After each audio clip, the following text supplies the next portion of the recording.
My name is Juliette Powell, and I've been fortunate enough to be given a book deal. So I just wrote a book called 33 Million People in the Room. I grew up in media and in new media, and my background is actually in computer programming. So I've touched on a bunch of different things. I like to learn. I'm a lifetime learner. I think at the end of the day, there's a lot of fear right now. Not just in Canada, but all over the world, about where's the economy going, what's going to be happening with my job, with my company, etc. And so I think that there's even more interest at looking at social networking not just as something to do, but something that might in fact add value to your life and of those around you. So when markets decline, invest in your relationships.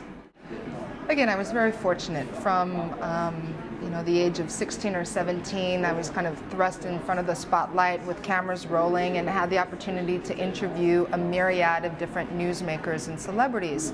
And one thing that I noticed is the most successful of those were always the ones that took the time, that extra moment, to talk to the people that cared about them.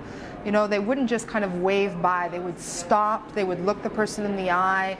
Yes, they would sign the autograph, but they would also ask about the other person and what it is about their music or their thinking that added value to the other person's lives. And so to me, that's engaging with people that are supporting you. And it's a cliche, but it's true. You're nowhere without those people.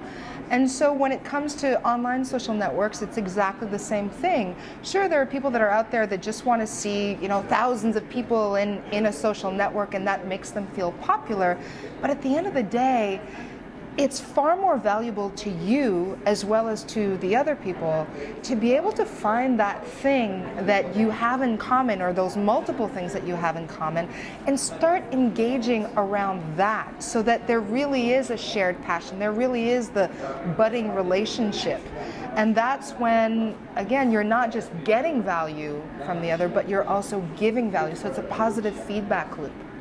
I think that the most human that you are, the better. In other words, I've been writing about my experiences here at this conference, right? And so you can start testing out with the people that you have befriended on Facebook and see how they start to react to things. So you can say, for example, I'm at the In09 conference and I'm giving a keynote speech. Or you can say, I'm in Toronto for the first time in 7 years, and I'm so excited about seeing my friends, and I happen to be at the In09 conference. Or you can say, I'm about to go on stage to give a keynote speech. I've got knots in my stomach, and share that with your friends. And so there are many different ways of communicating a message. Depending on who you've chosen to friend, they want to be engaged as your friend. So you can start to experiment, and not all networks are different. It depends who you are and who you've said yes to, and what your purpose is. If you just want to talk to people that you went to high school with, that's fair. But if you've actually got a business purpose, that's also a very different level of conversation. And you have to take all of these things in account when you're telling your story, because at the end of the day, that's what we're all doing, right? We're all telling a story. It's the story of our lives, and those status updates or those tweets through Twitter are really just shaping your story one headline at a time, right? And sure, it tells your story, and if you believe in this stuff, that means that you're also shaping your brand, your personal brand.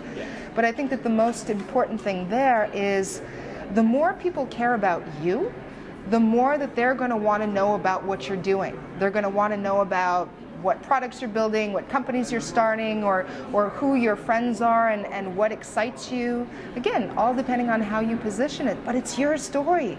I don't think that you need to try to be human. You are naturally human, and I think that we all need to remember that. It's not something you learned, it's just you were born that way. The other stuff you learned. And so there's a distinction to be made there. The more human and authentic you are, the more people want to know about, again, what other value that you're offering. If you're constantly offering value because you understand your community, then they'll engage you to find out the other stuff that isn't so human about you, to find out about those services and products and whatever else. But it's not about pushing them. It's about It's not pushing out your product. It's about pulling them in by being nice, by being authentic. I mean, isn't that, at the end of the day, why all of these people came to see me at the conference today? It had nothing to do with my book. Nobody's read the book yet. It just came out, right? It's about, hopefully, they felt that I actually would pay attention, that I would listen, that I would want to follow up in a future conversation and learn more about what they're about. And if that's not coming through, then I haven't done my job, not to my company or to my brand, but to myself. I only got one life.